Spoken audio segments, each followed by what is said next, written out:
Un jour, je regardais cette émission de télévision, Mec, et c'était comme une émission scientifique, et c'était comme une émission policière. Et dans le film, Mec, ils ont montré que quelqu'un était devenu inanimé dans l'émission télévisée. Et ce que le gars a fait, c'est qu'il a dit, eh bien, vous savez, ces vieux miroirs, a-t-il dit, ils ont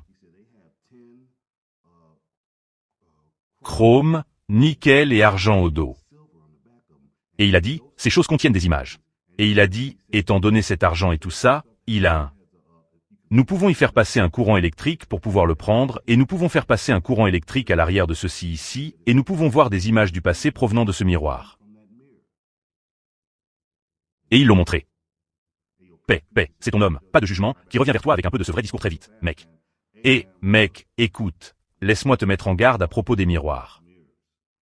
Maintenant, si vous achetez un tout nouveau miroir, tout va bien parce que ces miroirs flambant neufs ne sont pas faits comme les miroirs de la vieille école.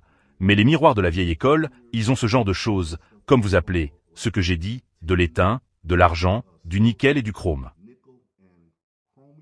Tu sais ce que je dis, ce qu'ils utilisent pour fabriquer du chrome. Ils ont ça là-bas. Et ces choses capturent des images. C'est un miroir de la vieille école ici. Et voici le dos.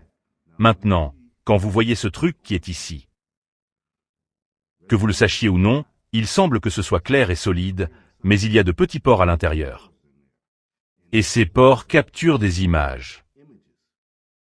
Maintenant, c'est ça le problème. Rappelez-vous, qu'est-ce qu'ils vous ont dit? Ils disaient que si tu brises un miroir, tu auras 7 ans de malchance. La raison pour laquelle ils disent ça, c'est parce qu'une fois que tu as brisé ce miroir, les images insensées qui étaient là-dedans, maintenant elles s'échappent. Cela ressort dans votre existence. Donc le truc, c'est que quand tu achètes de vieux miroirs, mec, tu dois les nettoyer. Maintenant, on peut se demander, comment nettoyer un miroir, elle? Judge? Laisse-moi te dire. Vous prenez ce miroir d'Ogondé et vous trouvez où le soleil se lève, où le soleil se couche. Et vous prenez ce miroir et vous le placez face au soleil. Le soleil va remettre ce miroir au point zéro. Cela va réinitialiser ce miroir, car sinon, il y aura ces images d'autres personnes. C'est pourquoi j'ai dit hier de vous assurer que si vous avez un miroir, assurez-vous que c'est votre propre miroir personnel. Donc, cela n'a que votre énergie, mais vous pourriez être en train de participer à un vide-grenier ou quelque chose du genre. Et vous pourriez voir un joli miroir. Je te dis ça.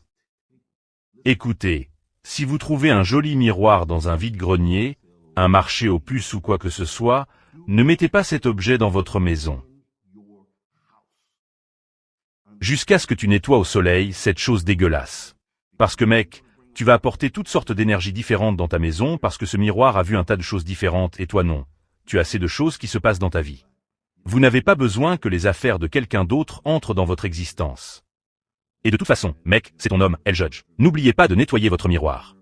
Faites très attention aux miroirs que vous choisissez. Comme les miroirs d'aujourd'hui, ils utilisent des trucs bon marché, donc ils vont plutôt bien. Mais je vous dis quoi? Vous pouvez déconner et vous retrouver dans une usine quelque part. Ces miroirs pourraient être fabriqués dans une usine et dépasser des images sataniques. Droite. Donc on ne sait jamais. Soyez donc prudent. Nettoyez votre miroir et votre miroir personnel. Ne laissez personne d'autre voir ça. Et si vous cassez un miroir, vous voyez comme tout est noir ici? Si vous cassez un miroir, vous enveloppez ce mauvais garçon dans un tissu noir, puis vous le jetez. Paix et bénédiction pour de vrai cette fois. Got one that can see. Don't interfere, you can't win.